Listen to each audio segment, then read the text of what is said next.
Halo semuanya, selamat datang di sesi bedah kasus pajak kita kali ini. Hari ini kita bakal membongkar sebuah misteri forensik finansial dari dunia nyata yang taruhannya nggak main-main, miliaran rupiah. Kita nggak lagi bahas teori nih, kita bakal buka dokumen resmi, ngelihat fakta kerasnya secara langsung, dan nyari tahu gimana hal yang sepertinya cuma masalah administrasi biasa, ternyata bisa memicu sengketa yang supermasif. 1.010.397.315 rupiah. Wow, ini bukan sekedar angka acak hasil tebakan. Ini adalah nilai selisih yang nyata, sebuah perbedaan angka yang sangat masif antara apa yang dipikirkan oleh seorang wajib pajak tentang kewajiban pajaknya dibandingkan dengan angka yang dituntut oleh pemeriksa pajak. Coba bayangin, Anda lagi nyusun anggaran perusahaan, terus tiba-tiba disodorin tagihan tak terduga dengan selisih lebih dari 1 miliar rupiah.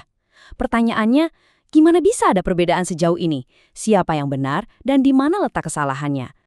Nah, buat ngejawab pertanyaan itu, kita nggak bisa cuma nebak-nebak. Coba perhatikan dokumen resmi yang ada di layar ini. Ini adalah pemberitahuan daftar hasil penelitian keberatan dari Direktorat Jenderal Pajak, spesifiknya dari Kantor Wilayah Sumatera Utara 1. Dokumen ini tuh ibarat hasil investigasi dari tim peneliti keberatan yang turun tangan sebagai wasit netral untuk tahun pajak 2022. Ini adalah bukti otentik bahwa sistem pajak kita itu punya mekanisme evaluasi buat nyelesain sengketa, dan hari ini kita bakal lihat persis gimana cara kerja mereka.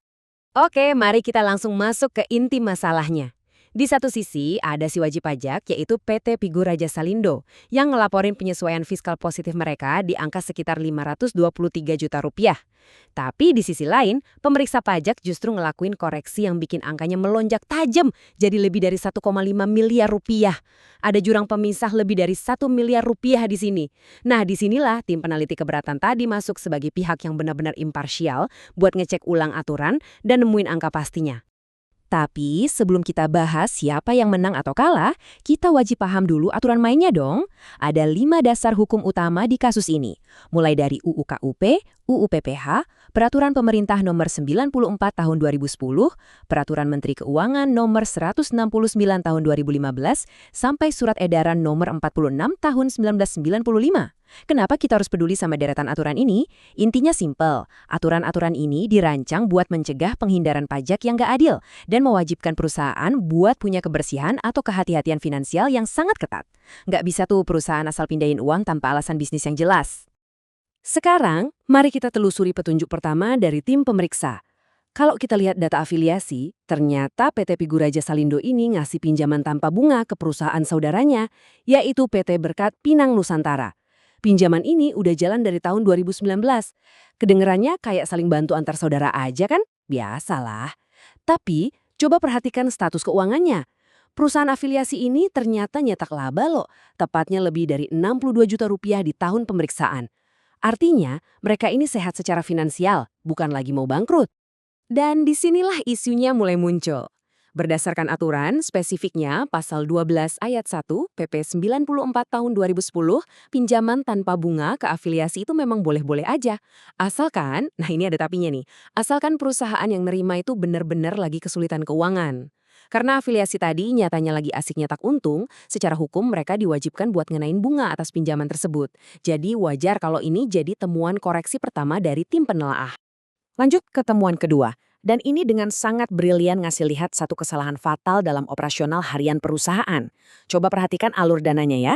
Mereka ini pakai satu rekening bank yang sama, akhiran 84565, ibarat keranjang belanja buat semuanya. Uang hasil jualan masuk ke situ, uang pinjaman dari bank masuk ke situ, terus dari rekening yang sama dipakai buat operasional sehari-hari dan juga buat ngasih pinjaman ke afiliasi tadi. Uangnya benar-benar kecampur aduk. Bagi auditor, lihat dana numpuk begini tuh udah kayak lihat laci rongsokan yang berantakan.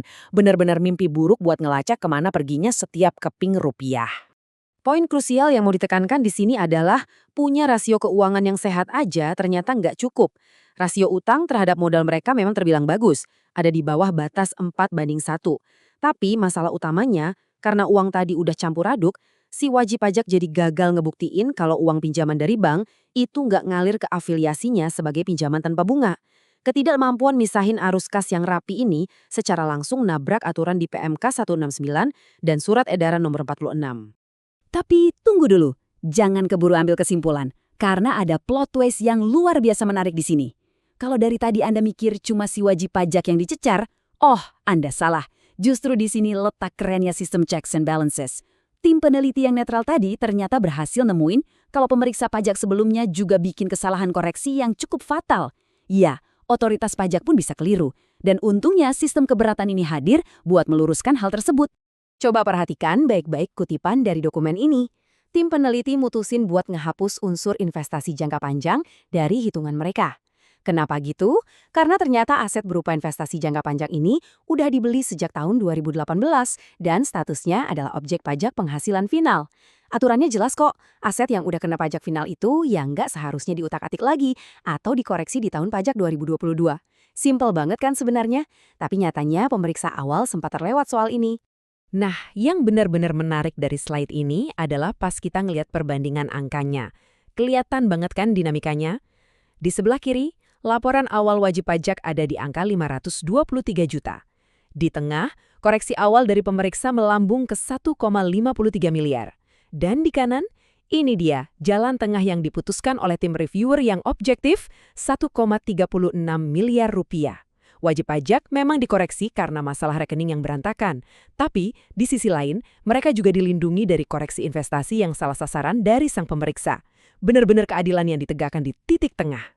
Dan ini membawa kita ke kesimpulan resmi yang sangat tegas. Kalau kita baca dokumen final tertanggal 3 Maret 2026 ini, tim peneliti secara legal menyimpulkan bahwa, dan saya kutip, terdapat ketidakbenaran dalam pemeriksaan yang dilakukan pemeriksa. Ini jadi pengingat keras loh buat semua pihak. Mau itu wajib pajak atau pemeriksa pajak, setiap rupiah yang dihitung, setiap koreksi yang dibuat, semuanya harus benar-benar dilandasi akurasi hukum dan dokumen penunjang yang valid. Nggak bisa asal-asalan. Dari rentetan kasus ini, saya mau ninggalin satu pertanyaan yang sangat penting buat Anda semua yang lagi jalanin bisnis. Apakah rekening operasional bisnis Anda udah benar-benar terpisah dari dana pinjaman?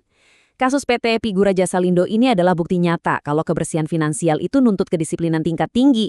Jangan sampai deh nunggu pemeriksa pajak yang datang buat ngurai benang kusut di rekening Anda. Mendingan mulai audit finansial Anda sendiri dari hari ini. Terima kasih banyak udah membedah kasus ini bareng-bareng dan sampai jumpa di analisis kita berikutnya.